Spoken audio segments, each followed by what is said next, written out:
Good evening. I want to welcome you and call to order this meeting of the Floresville ISD Board of Trustees for this date, March the 4th, 2024 at 6:30 p.m. Let the record show that there is a quorum of board members present.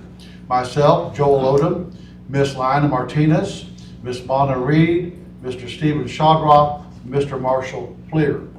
Furthermore, let the record show that this meeting has been duly posted in accordance with the Texas Open Meetings Act. Let's stand together and I will lead us in prayer, followed by Mr. Shadrock leading in the pledges. Heavenly Father, we're so grateful today to be able to come to your throne and just, Lord, grateful for our school district. Father, grateful for our teachers and our staff, our administration. Father, we are grateful because you have blessed us this year in so many ways.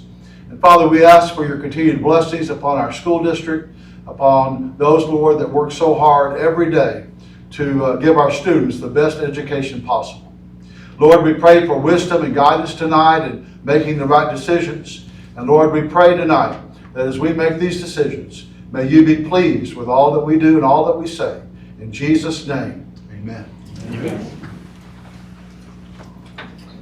I pledge allegiance To the flag of the United States of America and to the republic for which it stands, one nation, under God, indivisible, with liberty and justice for all. honor The Texas flag, I pledge allegiance to thee, Texas, one state under God, one indivisible.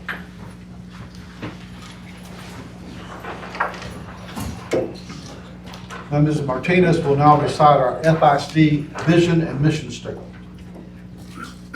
The FISD vision statement is character, knowledge, confidence. Our mission statement is FISD is committed to the development of innovative, lifelong learners who possess character traits to achieve personal and professional success. I will now repeat our FISD goals. The FISD goals are excellent student outcomes, superior workplace environment, exceptional customer service and community engagement, and strategic resource management.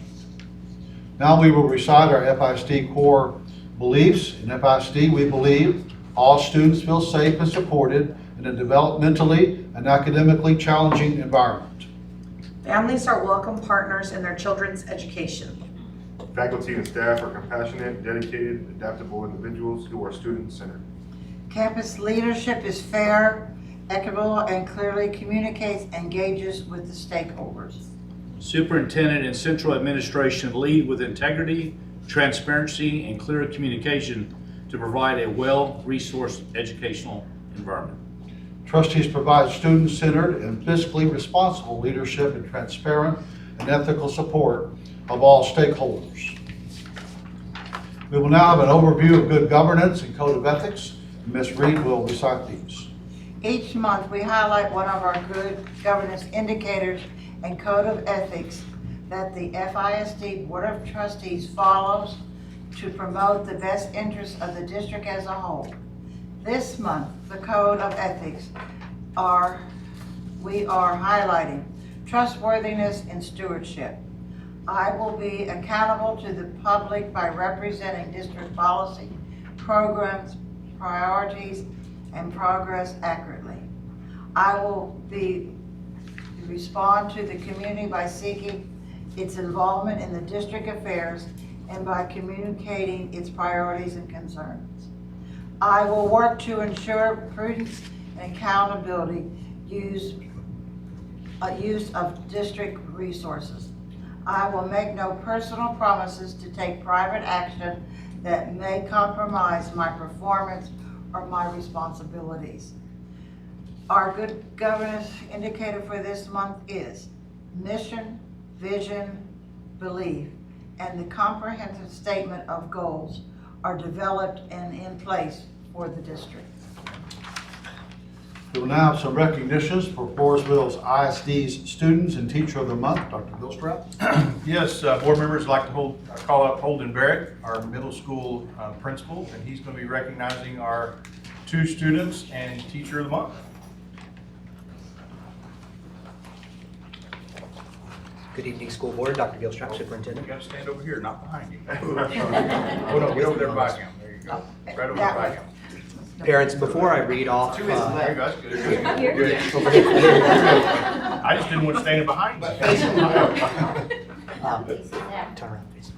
I'll take 2 steps back. 1 step to the left.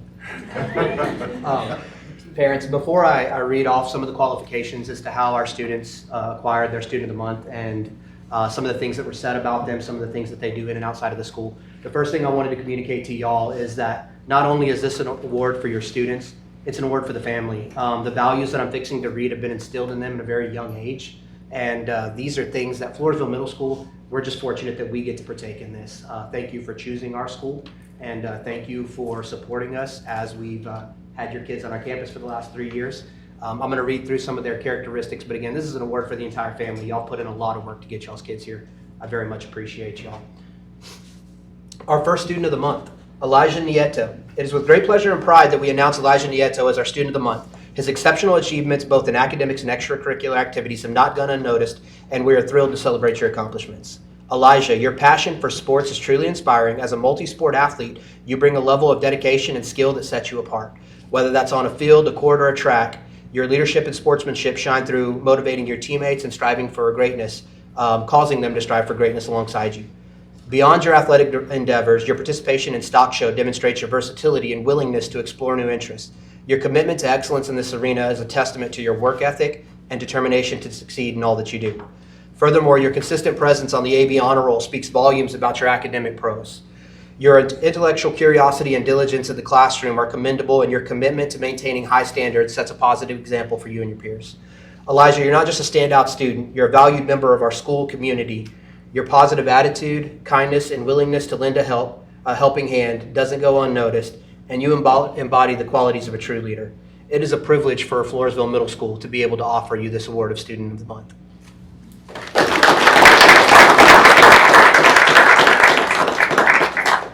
Our second Student of the Month, Braylon Burns.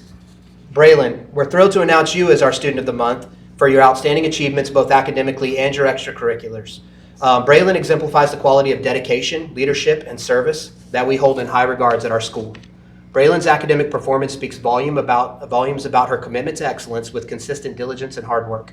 She has maintained an impressive record as well on the AB Honor Roll, demonstrating her academic prowess and determination to excel in her studies. Beyond her achievements in the classroom, Braylon actively participates in theater arts through our one-act play, and in fact has already started interviewing for this year's one-act play, trying to recruit new members. In addition, outside of the school, Braylon actually participates in missions for her church through First Baptist here in Floresville, goes out and engages in some of those ministry opportunities, just showing that she's a selfless person, and she's willing to serve not only our school but the community. Those characteristics, Braylon, are hard to come by. They're rare, and that's what ultimately boiled down to us choosing you for our Student of the Month. Braylon, your contributions to our school and community and your commitment to academic excellence and artistic expression and our community service truly make you a deserving recipient of this honor. We congratulate you on being named Student of the Month and express our gratitude for the positive example you've set on our campus.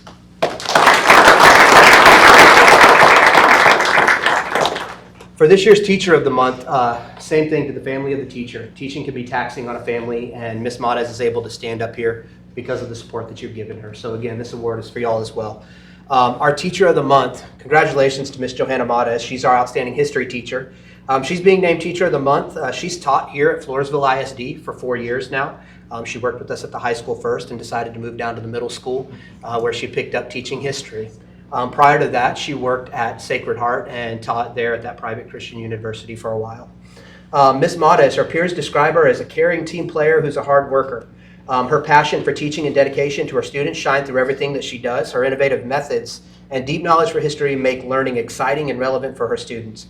Her leadership, both in and out of the classroom, fosters a supportive and inclusive environment where everyone can thrive. We are grateful, we are fortunate, we are very lucky to have Ms. Mottez on our campus. She has done wonders for our history department. Thank you, Ms. Mottez.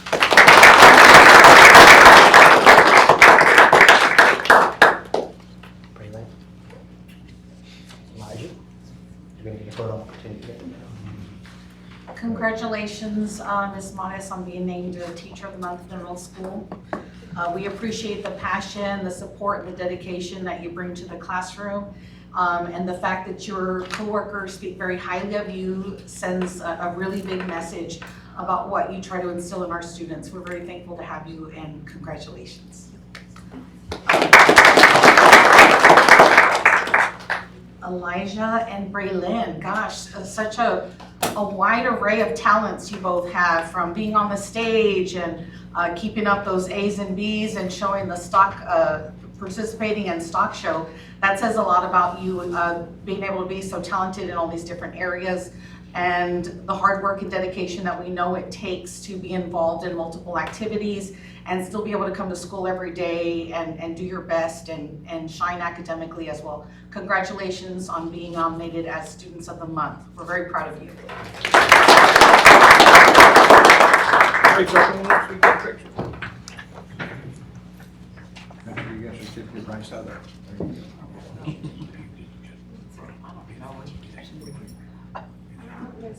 See, Ms. Reed? Yeah, once you go over there. Get on my toes. 1, 2. 1, 2. Come on up, parents, if you need to take a picture. You look great.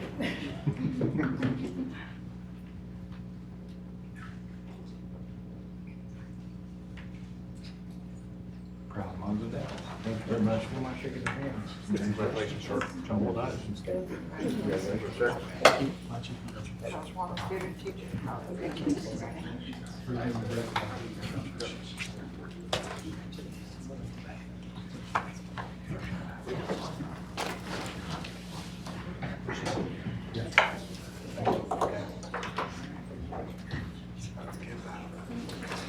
We will now have our FHS, Texas Association of Future Educators, presented by Cassie Korzekwa. Mrs. Korzekwa, would you please, oh, you're already there. I was going to ask you to come forward, y'all are already there. You're ready. That's how we do. I know. First of all, I would like to say, don't worry, we're not going to be changing tonight. You'll stay in your shirts. But tonight, I would like to highlight our FHS Taffy competitive students. To see the growth that has taken place in 2 years is pretty amazing. In 2022, 10 students went to area competition, and in 2023, 27 students went to area competition. That is a 170% increase in student competitive activity. In 2023, 8 students went to state competition, and in 2024, 19 students went to state competition. That is a 138% increase in student competitive activity. Finally, in 2023, 1 student went to national competition in Florida, and this summer, 5 students will be competing in Washington, D.C. at the national competition. That is a 400% increase in student competitive activity.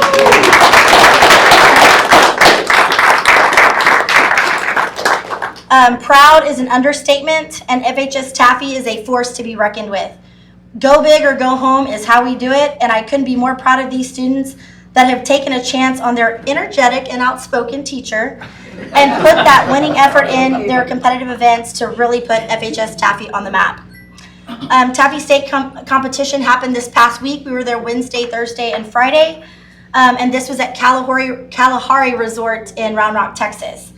Some of my kiddos had to work tonight, but I will be handing out a few certificates for them. Seniors Eliza Gonzalez and Cameron Ramirez competed at state in teacher-created materials. Miss Cameron.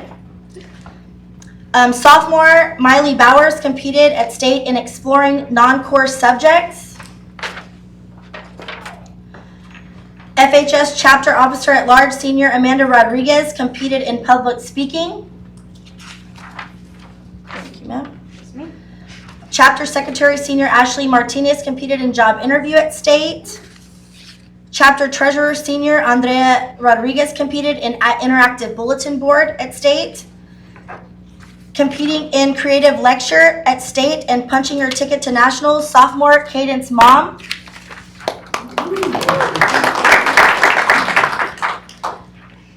Competing in teacher-created materials are seniors Alyssa Quinones and Eli Perez, placing in top 10 in the state and getting a bid to nationals in Washington.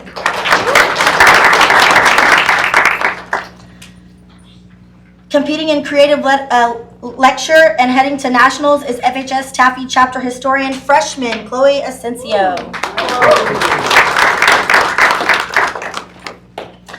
Competing in job interview is area officer and chapter president. Our lovely junior Isabella Valdez placing in top 10 at state and getting her bid to nationals. Last but not least, top 5 in the state of Texas, winning the Taffy Gold Award in Project Visualize, our juniors Jacob Trinidad and Bobo Silva. I would like to say that these two gentlemen at the end, they competed in a state-only event, so they couldn't go any further, but they have challenged themselves and are telling me that they will be competing in a national event next year. So fingers crossed for our amazing Tiger football athletes. So thank you so much for doing this with me.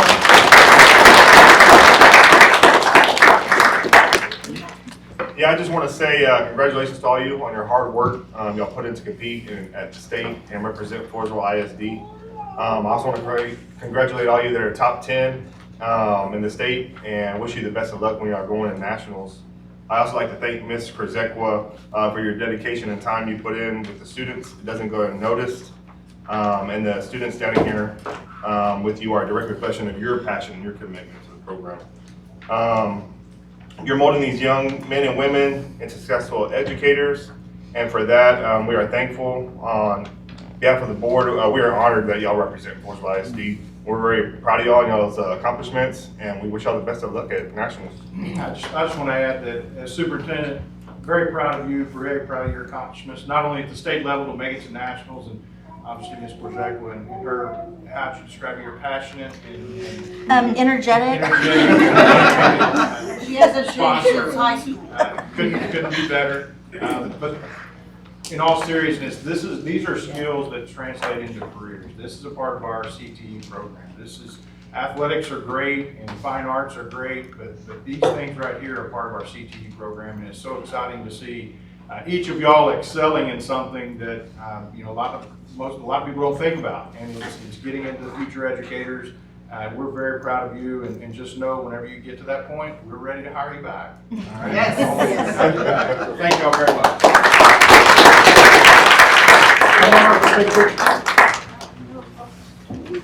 Tall ones in the back. Are you sure you want to stand next to Bobo, Dr. Gilstrap?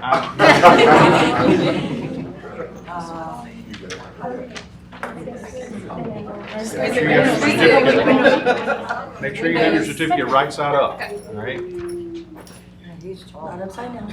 Bobo's blocking you. 1, 2. One more. 1, 2. Come on over here, Farron. Smile. Oh. It's okay.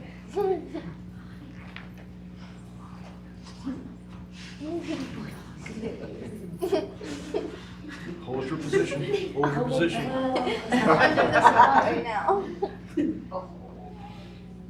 All right. Thank y'all very much. Congratulations. If you don't mind shaking their hand. Congratulations. Very good. Congratulations. Round of applause. And which one was the freshman? Freshman? Man, phenomenal. We're excited. Great job, sir. Thank you. Yes, ma'am. Thank you. Thank you. Well, I was just. Are you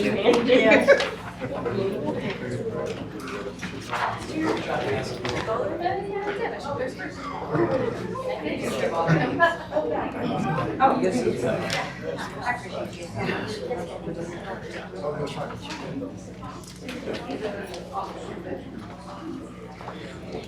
You may be dismissed if you'd like to join us for this is part of our meeting, but thank you for being here, and we appreciate it.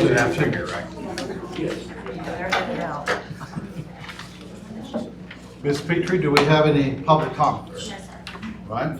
We'll now continue with our reports and updates. Dr. Gilstrap will now give our superintendent report. Board members, it's been an exciting weekend this past weekend around Floresville High School. we had a lot of activities and a lot of good things going on. I met with Coach Martinez this morning, and he was very proud to say that we had all that stuff going on at the campuses. Everything from the Spurs to the track meet, the baseball tournament, just so much going on we're very proud of. Aside from that, we also had our one-act play students that were competing in district. They finished third, which advances them to by district, so we're very excited for one-act play. We also had our ACE race team. If you don't know, we have started an ACE race team out of our STEM classes where they have to build their own car. And we're in the beginner division as a first-year competition, but they had a scrimmage this past weekend and finished second at the scrimmage at Southside. So very excited for that. The competition comes up later this spring, so really looking forward to everything they have going on. There are also several great things happening later on this year. Earlier today, we had Read Across America, and I think we had some community members, and I know the Spurs professional basketball team had their mascot here, and so a lot of great things going on with that. Our Tigers and Jaguars soccer teams are competing right now. They're both qualifying for the playoffs, and we'll soon begin that run. Our baseball and softball teams are getting underway, and our Mighty Tiger Band is getting ready for their concert season, expecting great things out of them as always. Academic UIL is getting ready to fire up at middle school and high school, and so we want to make sure we recognize them for what they're getting prepared to do. There's just so much going on that I can't name it all, and so it's very exciting to be a part of. Let's see, last week we also had our bond refunding. If you recall, at the last board meeting, the board approved refunding of a $7 million bond. That did go through this past week. I'm very excited to say that we got an interest rate of 2.679%, which is below the 3% mark. It's going to save the district roughly $555,000 in interest payments over the life of that bond. So kudos to Samco as well as Ms. Angle for her hard work in getting that to go through. Thank you, board members, for the opportunity to do it. Also, last month I had an opportunity to meet with the Tarleton State University president.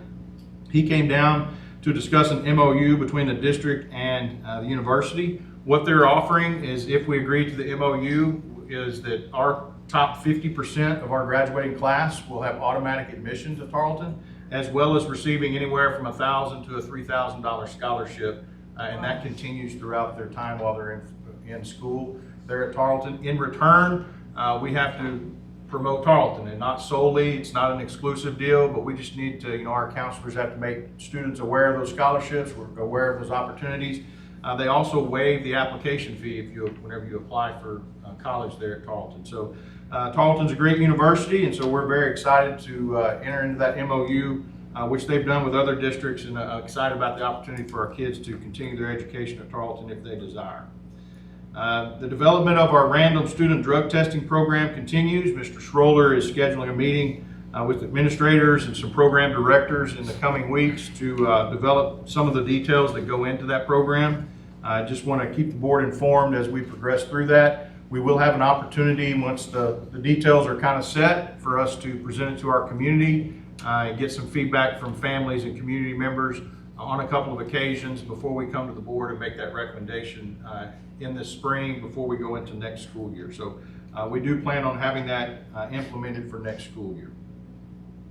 Also this week we have our first of 3 pre-K and kinder enrollment events here at the Early Childhood Center. So we want to make sure that we're encouraging anyone that's new to Floresville ISD, if not attended before, if they're entering pre-K or kinder for next school year, we want to encourage them to get up here and get enrolled so we can get those numbers in as quickly as possible. Really looking at those enrollment numbers will determine what types of programs we're able to offer. 3-year-old program or not a 3-year-old program, that's kind of up in the air due to space and due to enrollment. Our current enrollment here at this campus is over 190, and that's something that we actually exceeded where we thought we were going to be whenever we opened up this campus, which is great news. But it also brings up some questions about programs moving forward. So we want everybody to get enrolled as quickly as possible. Also, just a reminder that per DEC local, beginning April 1st through August the 31st, the board's delegated authority to the superintendent to employ contract personnel. That way we can be competitive in the contract market whenever we're trying to get teachers on board. We're able to offer them contracts in a timely manner to be competitive with other districts. I will be including in the superintendent report beginning next month all of those contracts that we do recommend, but they will not require board action.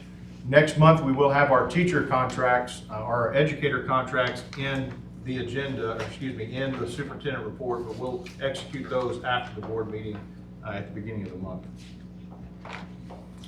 Also, next week is spring break, don't forget. So parents, administrators, next week, spring break. We do have several maintenance things that are on the agenda to get done. It's a great opportunity to get those things done when there's no staff or students present. So I know that Mike Gonzalez and Mike Schroller have been working on getting that list finalized, working with administrators, as well as developing their list for summer projects as well. That's the time we get a lot of big things done. Just a reminder that we do have a Team of 8 training on Monday, March the 18th. That's the Monday after spring break at 5:30. The training will consist of an opportunity for you to hear and get feedback on the master facility plan from Sledge Engineering. It is not final, but we want to get the board's feedback on that, give you an opportunity to review it, and then we'll put it on the April agenda for consideration for approval at that time. You have in your board packet there the current enrollment and attendance numbers year to date as of last Friday, the 2nd. We are still right at where we budgeted on attendance rate. We were just above, but the past few weeks have really hit us with some illnesses. But our enrollment maintains above where we budgeted, so we're doing well in that category. Also, at your place, you have been given a list of district calendar events. Some of these are in blue. The ones that are in blue are the ones that we ask that you RSVP either with myself or through Alyssa, so that we can make sure. Those are typically our banquets or some of the other things where we have to order food. We want to make sure we recognize you and get your name on that list if you're able to attend. There will be some things added to that. Some things still aren't quite on the calendar yet, but please take that and put it up on your refrigerator at home so you've got those dates and events upcoming. Any questions?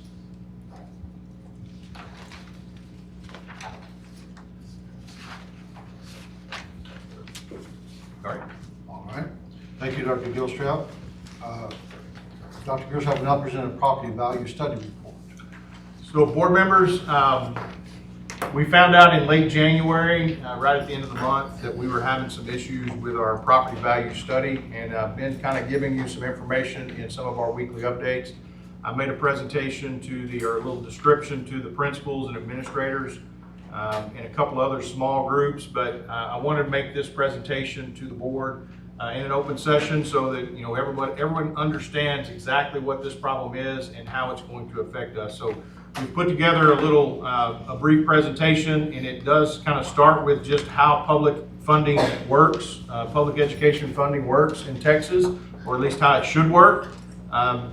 First of all, the state has to determine how big is each district's cup. How much money are they going to get in order to operate their school? That number that they base that on is a formula-based number, and there's a lot of things that go into it. Everything from student enrollment, attendance rates, student needs. For example, a CTE student requires some additional funding. A special education student requires some additional funding. Those things are called weighted funding. So student needs are also used in that formula. The size of the district, the size geographically of the district, as far as transportation goes, and there are dozens of other smaller factors that go into that. So basically the state's going to come in and say, here's how much it takes to operate this district based on all of these different functions. So from there, once the district's cup is designed and set, the state starts to fill it up with local funds. And so there's local funds and state funds. And so the state comes in and says, based on your property values that are determined by your county appraisal district, they're going to take those property tax collections, and that's your local fund. So I've got 3 different examples up there on the PowerPoint. The first one, obviously that local district raised very little, so there's a bigger gap, whereas the middle one, the local funding, did a lot of the work but didn't quite get to the top, and then that last one is local funding that actually overflows the cup. And whenever that happens, that's called recapture. So sometimes you'll hear that term recapture. What that means is there's enough local money generated that it's excess and the state takes that back and recapture. That is not us. That is not our situation. So we'll kind of get on that in just a second. So the math works out that the taxable values of your home or the district as a whole, which is determined by the county appraisal district, that's multiplied by the district's adopted M&O tax rate, and that determines how much local funding you're going to get. So that's the formula for what determines our funding. Now, down there at the bottom, you'll see the question about who sets the M&O tax rate. Well, technically, the school board adopts that. However, it is very heavily influenced and dictated by the state through legislation. So whether it's tax compression laws, as well as other regulations that the state comes in and says, basically tells you this is how much you need to tax at or what we expect you to tax at. So the board does approve it, but it is heavily regulated by the state. All right, so then after you determine your local funding, then the state steps in and fills the rest of the cup up. They've determined this is how much money it takes. Locally, you raise this much, so therefore the state is going to come in and fill up the rest of the cup. Now, where does that money come from? The state gets that money from, some of it's from recapture of other districts, some of it comes from their general revenue budget that they adopt at the state level, which is sales tax revenues, general funds, a multitude of other things that go into what the state provides us that money with. So as you can see from that example, and it doesn't look real clear, a big contrast between the maroon and the gray, but there's local funding and then there's state funding. For us as a district, we're about 45% funded locally and about 55% funded from the state. So we're near that 50-50 mark as far as funding goes. So here's the twist. Here's what we were just informed about in January. So behind the scenes, every year, the state comptroller's office runs their own property value study. And that PVS is what that's called. That property value study, they determine what they believe the property values are for Floresville ISD. And then they turn around and they look to the local and say, okay, let's compare. And if there's a 5% discrepancy between the local values assessed and the state values assessed, then that's an issue. All right, that causes the problem, which is where this happens. So in our case, the Wilson County Appraisal District, their values are more than 5% below what the state comptroller valued our properties at. All right, so that leads to the next slide. This is where the state comes in and changes the math. They're going to use what they believe to be the property values, and they're going to multiply it by our adopted rate and get what they see should be the local collection. So as you can see in the diagram, the maroon section at the bottom of the cup, that's what we generate locally based on the CAD, based on the County Appraisal District. The dotted red line is what the state thinks we should raise locally.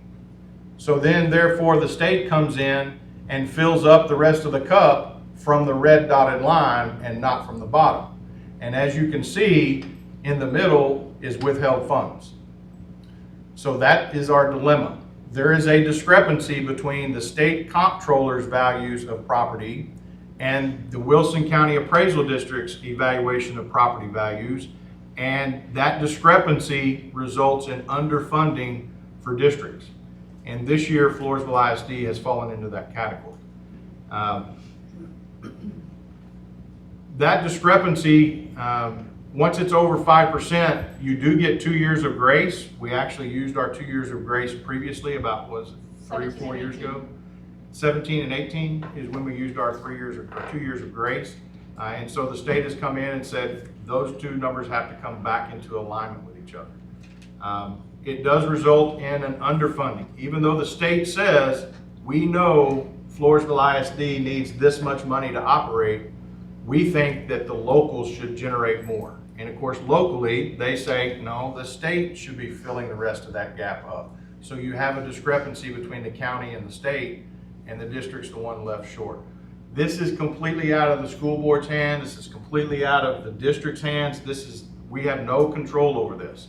All we can do is we can file appeals to the state comptroller's office. Just like you file a protest at the county level for your property values at home, we can file a protest with the state comptroller's office, which we have done through Linebarger and Associates, our attorneys, and they're going to work with the state to hopefully bring down their property value appraisal, just like you would appeal to the county to do.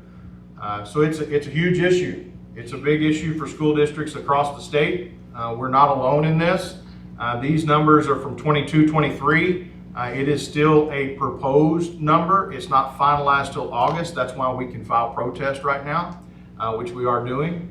But in the 22-23 school year, funding year, it was 140 school districts across the state, and it cost them approximately $190 million. So as you can see, it's a problem and an issue across the state. It's not specific to Floresville or Wilson County. So it's something we have to make sure we're trying to educate people on and make sure we're bringing awareness to it because we're obviously building our budget now. This actually goes into effect immediately for this year's budget. Even though we're halfway through the budget, all of a sudden we've found out our revenues are being reduced. And we've got things in place in order to take care of that, but we're also building next year's budget without this money in place. And so we're having to make some decisions. So that leads us to how does this affect our operations in FISD? Well, obviously it's going to limit some of our instructional and extracurricular programs and materials. We're still going to offer our programs, but there's probably going to be some limitations on what we're able to provide for some of those.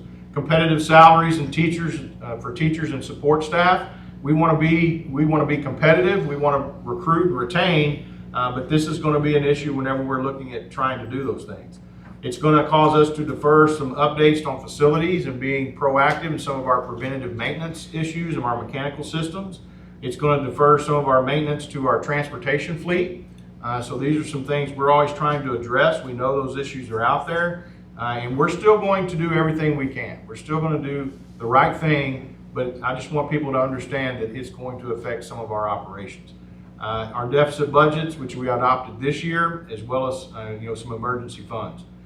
So this is an unexpected funding issue, coupled with the lack of other funding issues, new issues this year with revenues. The district has been in a tough spot this year, and we have the ability and we have the financial means. We're in a strong financially that we can handle this. However, it is something we are having to work around. All right. So legislative action is needed to fix the issue, but we will still have school because our two options are: do we cancel school or do we still have school and just make adjustments? Well, we're still going to have school, and so we're going to have to make sure we're adjusting and we're growing to meet these needs that we have to. We still have to do our job. It can be a very complex problem, so hopefully I've explained it in a manner where people can relate to it, but it really comes down to a discrepancy between property values that are assigned locally versus property values that are assigned by the state. And whenever there's that discrepancy, then there's a discrepancy in funding that comes from the state. So I'll be glad to take any questions that you might have. I've been having to really learn a lot about this with Ms. Angle over the past month as we try to develop this and really start to try to get organized on how we're going to communicate it and how we're also going to educate our legislators about it. I have been in contact with both of our legislators, Senate and House, regarding this, and obviously they're willing to assist us with maybe some things we can contact the state with, but again, it literally takes legislative action in order to really fix. Any questions? So what are the facts that the state is working with to base their numbers? Why is there a discrepancy, or Yeah. how far apart are they? So if you look at our overall district property values, we're off by about $136 million. And there was a law that was enacted, I think 2 legislative sessions ago, that put into place the county appraisal districts do not or cannot use MLS, which is recent home sales. They can't use that information to develop their assessments, their property value assessments. However, the state comptroller does have access to that information. And so it seems like it's kind of the state coming in and saying, you can't have access to this information, but we still want you to get the same result that we get. And so it's kind of They took away one of the tools. That doesn't seem fair. No, that's the state.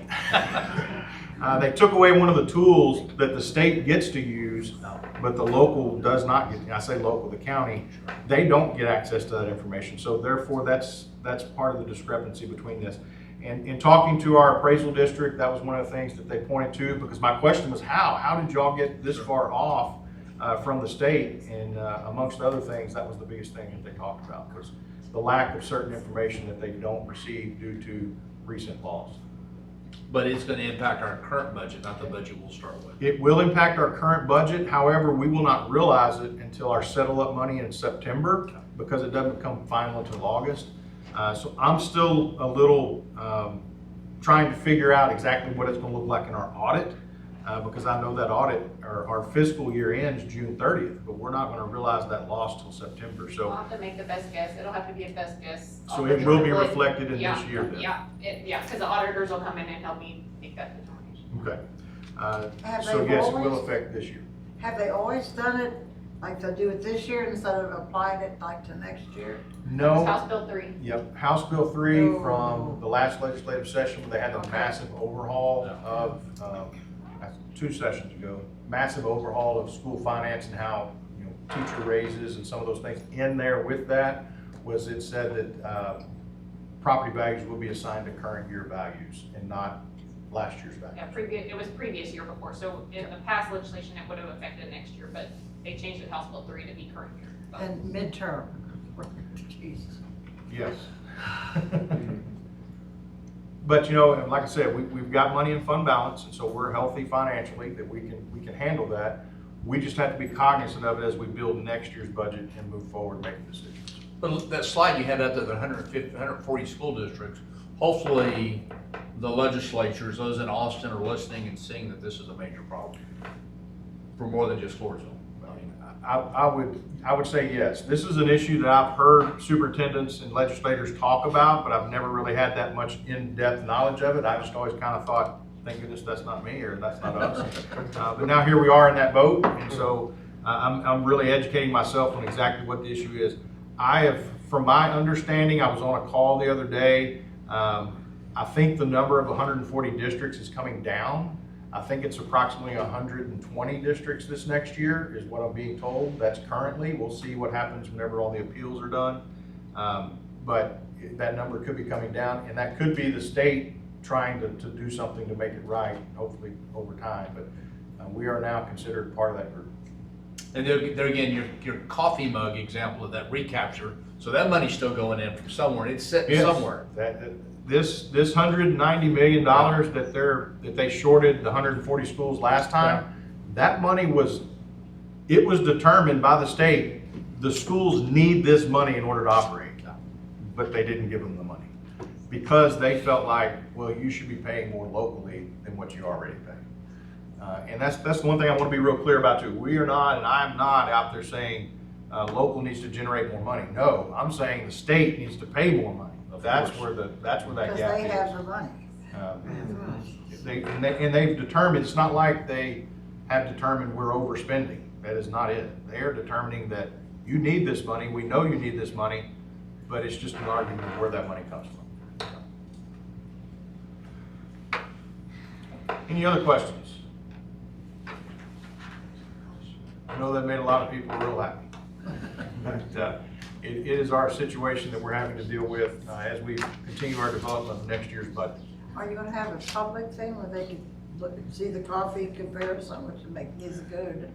Well, obviously this is a public meeting, but yes, I can take this presentation and try to If they ask present it in some other areas. We also may have to modify it just a little bit, keep the meat of it, but if we put this on the website, there needs to be some more explanation because there won't be somebody talking about it as they go through. So we may try to put some information out there about it, but by all means, if anyone has any questions about it, please feel free to contact myself or Lindsay Angle, our CFO, and she can answer these same questions as well.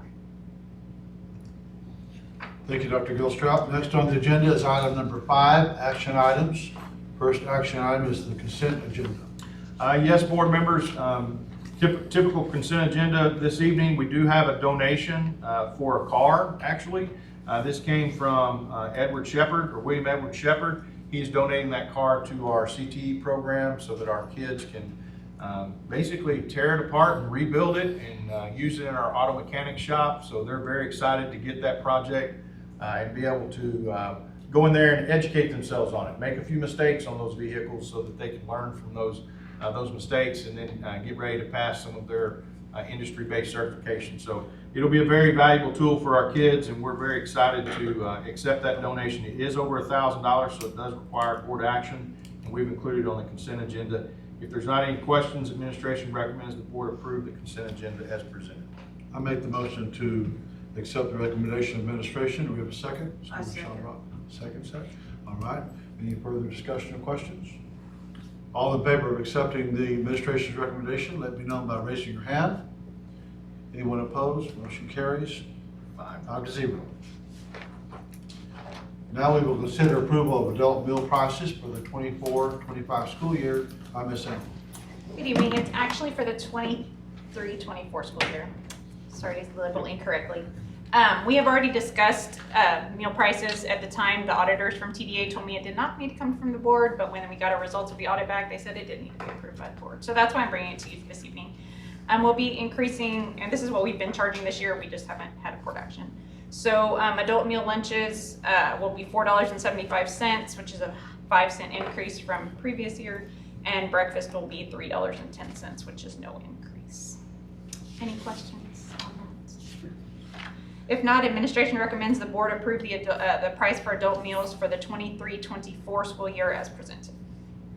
I move to accept the administration's recommendation. I second. Ms. Martinez makes the motion to accept it, and seconded by Ms. Reed. Any further questions or discussion? All in favor of accepting the administration's recommendation, let me know by raising your hand. Anyone opposed? Motion carries 5-0. Thank you. Thank you, Ms. Engel. Our final action item is to consider approval of administrative personnel contracts by Dr. Gilson. Education. Board members, I'm very excited and pleased to recommend for approval our administrative contracts. Our administrators at the campus and district level, they do an outstanding job, not only of representing our district, but working with our families, working with our community, and working with our students, most importantly. And we really want to recognize them and say thank you to them. I'm very excited to recommend all of them for appropriate contracts as presented. I also would like to turn it over to Jessica Stonish for our educator contract recommendation. Hi there, board, Dr. Odom and Board of Trustees. With the elimination of ESSER funding, FISD was tasked with the elimination of certain ESSER funded positions. While the positions of program facilitator, bilingual interventionist, and behavior interventionist are being eliminated from some campuses, it would be the best interest of the students of Floresville ISD to ensure that these highly skilled educators and dedicated employees of Floresville ISD remain as employees of the district.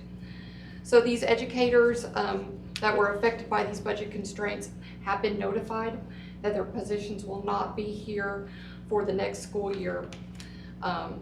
And so as a sign of goodwill, ahead of the regular educator contract timeline, the regular educator contracts will be during next the April board meeting. It's my recommendation that these individuals be recommended for contracts, educator contracts for the 24-25 school year. These contracts do guarantee a position in the district. They don't state where that position is going to be or what that specific position is. It's just an educator contract. So based on my knowledge of their expertise, experience, and area of certification, I'm providing the educator contract recommendations listed below. And of course, Go ahead and read that recommendation too. yes, sir.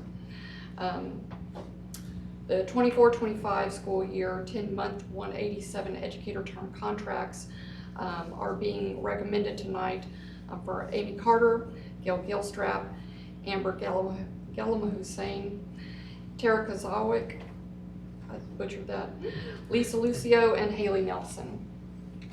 So board members, tonight, questions. Administration recommends the approval of administrative personnel and educator contracts as presented. A motion to accept the recommendation. I move to accept the administration's recommendation. Okay, Mr. Blair accepts the recommendation of administration. Any second? Second. Ms. Reed? All right. Any further discussion or questions? There are none. You accept the administration's recommendation. Let me know by raising your hand. Motion carries 5-0. Thank you, board. Thank you. Thank you, Ms. Stonish. We have now concluded our agenda for this meeting. Is there any further business? Hearing none, the meeting is adjourned at 7:20 p.m. Thank you.